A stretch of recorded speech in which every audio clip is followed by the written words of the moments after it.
Hi everyone, অনু cooking আর্টে সকলকে স্বাগত জানিয়ে শুরু করছি আজকের পর্ব। আজকের পর্বে শেয়ার করব চিকেন কারি। আশা করছি চিকেন কারি আপনারা অনেক বানিয়েছেন, বাট কোন পদ্ধতিতে বানালে এর টেস্ট সবথেকে বেশি ভালো হয় সেটি শেয়ার করব। আশা করছি আপনাদেরও ভালো লাগবে। আর যে সকল বন্ধুরা চ্যানেলে নতুন, সাবস্ক্রাইব করার জন্য অনুরোধ রইল। সর্বপ্রথম চিকেন কারি বানানোর জন্য কড়াই তেল দিয়েছি। তেলটা গরম হয়ে আসলেই দিয়ে দেব আলুগুলোকে একে একে এবং লবণ ও হলুদ দিয়ে ভালো করে লাল লাল করে ভেজে নেব। এখানে আলু 40%-এর মতো ভেজে নিতে হবে।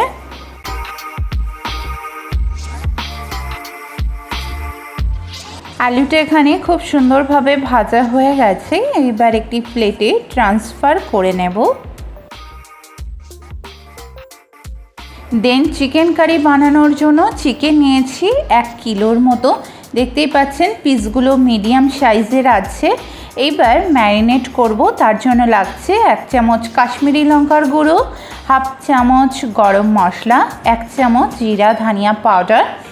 এইবার চিকেনের সঙ্গে মশলাটাকে খুব ভালো করে মাখিয়ে রেখে দেব 30 মিনিটের জন্য।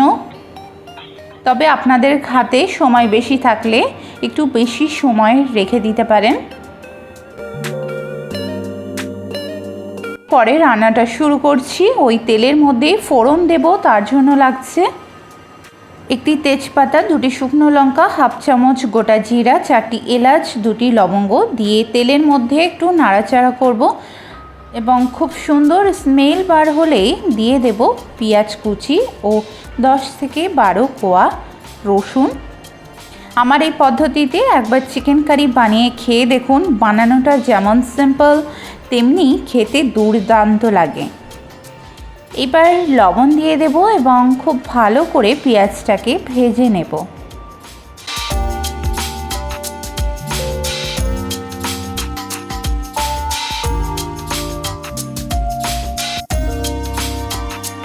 পেঁয়াজটা এখানে খুব ভালো করে ভাজা হয়ে গেছে। এইবার কিছুটা কারি পাতা দিয়ে দেব, তবে আপনাদের কাছে না থাকলে অ্যাভয়েড করতে পারেন। এইবার তেলের মধ্যে একটু নাড়াচাড়া করব যাতে করে কারি পাতার যে সেন্স আছে সেটি খুব ভালো করে পেঁয়াজের মধ্যে চলে আসে। এবং দিয়ে দেব 2 চামচ আদা রসুনের পেস্ট এবং ভালো করে কষিয়ে নেব যাতে করে আদা রসুনের যে কাঁচা গন্ধটা থাকে সেটি যেন চলে যায়।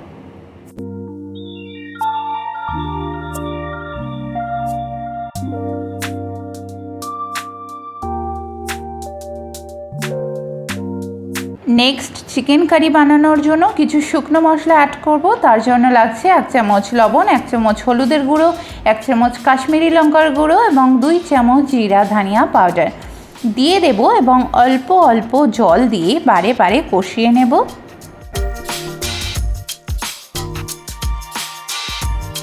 কষানোটা যত সুন্দর হবে গ্রেভির কালারটাও কিন্তু ততটাই সুন্দর আসবে। এখানে লো টু মিডিয়াম ফ্লেমে 3 থেকে 4 মিনিট ধরে ভালো করে কষিয়ে নেব এবং কষানোটা যখন হয়ে যাবে, মশলা থেকে যখন তেলটা রিলিজ করবে তখন ম্যারিনেট করে রাখা চিকেনটাকে দিয়ে দেব এবং 5 থেকে 7 মিনিটের মতো হাই ফ্লেমে চিকেনটাকে একটু ভাজা করে নেব। ফলে চিকেনের যে নিজস্ব একটা স্মেল আছে সেটিও রিলিজ হবে এবং খেতে অসাধারণ লাগবে।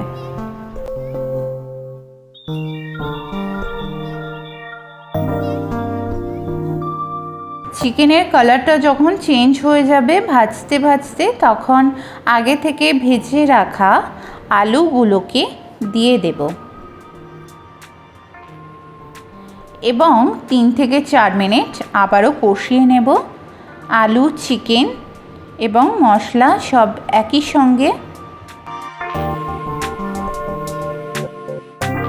কষাতে কষাতে যখন এক প্রকার মশলা থেকে তেলটা রিলিজ করবে তখন 5 থেকে 6টি চেরা কাঁচা লঙ্কা দিয়ে দেব। তবে ঝালটা আপনারা আপনাদের পছন্দ মতো ইউজ করবেন, কতটা ঝাল আপনারা খেতে চান সেই অনুপাতে। এইবার ভালো করে একটু মিক্স করে নেব এবং পর্যাপ্ত পরিমাণে জল দিয়ে দেব।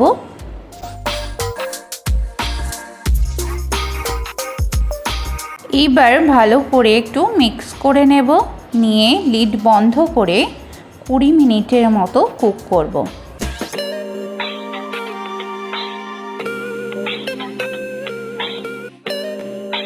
কুড়ি মিনিট পরে দেখাচ্ছি চিকেনটা কতটা লোভনীয় হয়েছে এবং একটি আলু প্রেস করে দেখব যে ঠিকঠাক গলেছে কি। হ্যাঁ, একদম ঠিকঠাক গলে গেছে। এইবার চিকেনের যে গ্রেভি আছে সেটিকে একটু কমিয়ে নেব।